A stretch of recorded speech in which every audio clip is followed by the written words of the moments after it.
Ini pelajaran bagi kita semua. Mohon izin berdiri, Bang Rasa. Ya. Ini pelajaran bagi kita. Jangankan perjalanan kita kepada Allah untuk sampai ke rawa banteng nyuk saja. Kalau kita tidak punya guide, tidak punya pemandu, tidak bisa sampai ke sini, susah. Padahal apa? Dari sana ke sini dekat sekali. Nanya anak santri, Dek, tahu nggak Musola Al-Ihsan Rawa Banteng Baru? Nggak tahu, Pak. Saya santri di sini. Oh iya, nggak apa-apa. Inilah gambaran dalam agama kita. Al-Quran dan Al-Hadis itu betul sumber ajaran kita. Di sana panduan hidup kita. Itu disebut dengan way of life for all the Muslims. Kartus tuh, orang Rawa Banteng. Bisa ruap dikit apa? Menghafalkan. Itu panduan hidup kita. Betul. Nah, seperti Google Map itu sendiri Bapak Ibu. Jadi kita ngikuti Google Map ke sana kemari, Anda tersesat. Kita tetap perlu guide. Peta ada. Petanya apa? Al-Quran. Tapi bagaimana menggunakan peta? Kita perlu ahli peta. Itulah kenapa kita berguru. Itulah kenapa kita punya mursyid. Kurang apa ilmu beliau-beliau guru-guru kita di belakang itu? Saya sangat salut dengan para kiai, para guru besar yang datang ke Sinarasa. Masya Allah, tabarakallah. Ilmunya tabahur. Meluas, menyumur, menyegara, kata Profesor Sukri. Menyumur dalam ilmunya, menyegara luas ilmunya. Tapi masih datang ke Pangersa Abah Awas. Kenapa? Karena ada bagian yang tidak bisa diselesaikan dengan ilmu.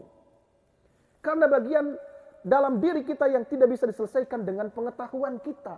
Bahkan ilmu dan pengetahuan pada titik tertentu justru yang akan memisahkan kita dengan Tuhan pencipta kita, Allah Jalla Jalaluh. Apara'aita man ittakhadha ilahahu hawahu. Apa engkau tidak melihat orang yang menjadikan hawa nafsunya sebagai Tuhannya? Bagaimana kesananya? Fa'adallahullahu ala ilmin. Allah akan sesatkan di atas ilmunya. Na'udzubillah, summa na'udzubillahi min. Masya Allah.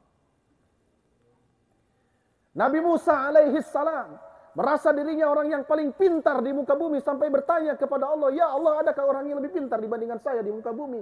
Jalanlah engkau Musa. Berjalan beliau dengan temannya siapa? Yusuf bin Nun.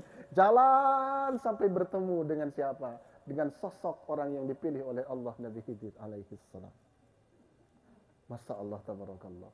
Syaratnya apa? Kamu akan sukses ikut dengan saya, tapi jangan banyak mempertanyakan.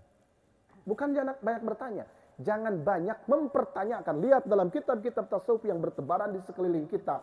Kalau seorang murid mengatakan 5 kepada syekhnya, dia pasti taha fi awali qadami. Dia akan rugi, dia akan gagal di awal perjalanan bertasawufnya. Salat 100 rakaat. Nah, sih lebih-lebih ini salat teh.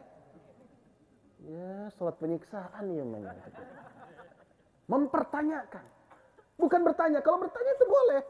Tapi kalau mempertanyakan 5, kenapa sih? Kenapa sih? Kenapa sih sholat pada Isya kok duduk gitu loh?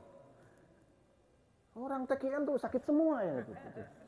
Kok pada Isya sholatnya sambil duduk gitu ya? Pertanyaannya begitu. Kalau mempertanyakan, Bapak dan Ibu yang dimuliakan Allah, mohon maaf. Ini pengalaman, cerita pengalaman. Dulu saya melihat Pangersa Abah Awas sholat, menyimpan tangan di bawah pusar, Pak Yai. Di bawah pusar. Sejauh pengetahuan yang saya miliki, mondok di beberapa pesantren, nyimpen tangan itu bukan di bawah pusar, di atas pusar. Kan ada yang nyimpen di atas pusar begini ya, betul? Ada yang ke sini seperti pegang pedang, ada? Ada yang begini, di Bandung banyak yang begini. Yang kayak kedinginan ada. Ada. Mohon izin YouTuber. Kita kan biasa begini toh? Ya, di Bandung ada yang begini, Pak. Ya mungkin Bandung dingin lah ya. Enggak, memang ada yang begitu. Ada yang di sini, di atas pusar, ada yang ke sini, betul? Betul enggak? Kalau Bapak Ibu ke Mekah ada yang begini juga. Allahu Akbar, kieu. Kamu pengangguran, jangan begitu. Duh, sambil gendong anak, anaknya dipakai tali gitu tuh, puter gitu. Siga nu heureuy salatnya gitu. Ketika saya melihat video pangarsa Abah Aos nyimpen tangan itu di bawah pusar, saya bertanya, kok begini ya? Saya bertanya dalam pikiran, kok begini ya? Tapi saya nggak berani untuk protes dan sebagainya. Ya ngikut aja, ikut aja ke bawah. Ketemunya di mana?